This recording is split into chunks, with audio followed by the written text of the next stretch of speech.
أول تعبئة أنبوب غاز أو أنينة غاز شريط غاز في العالم من محطة تعبئة الوقود الغاز ستيشن في العالم في لوس أنجلوس في أمريكا. تم تعبئة أول أنبوب غاز تقريبا. هذا الشيء عالمي صراحة. ممكن هذا الشيء يكون في الوطن العربي، ممكن يكون في سوريا، يكون في أي مكان، وآمن جدا. تكون طبعا عم بيعبي فقط 10 كيلو، وبتكون هاي المكانات معيرة وهي سيف يعني آمنة، لأنه بتعرفوا أنتم بيتم أحيانا ملء السفاري الصغير من انبوب كبير، فهذا الشيء جدا سيف وما بيأثر. وخاصة اذا بتكون مثل هي الجرر او الانابيب المتطورة الحديثة، ما شاء الله. ممكن تشوفوا قديش وصل التعبئة او السائل الغازي قديه وصل داخل الانبوب او الانينة الغاز جرة الغاز.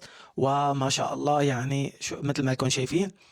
فواضح جدا. احفظوا وانشروا هذا الفيديو، وإن شاء الله نشوف هاي التقنيات في وطننا العربي الجميل وفي سوريا. Thank you everyone. share and like and صلوا على النبي عليه أفضل الصلاة والسلام. سلام. peace.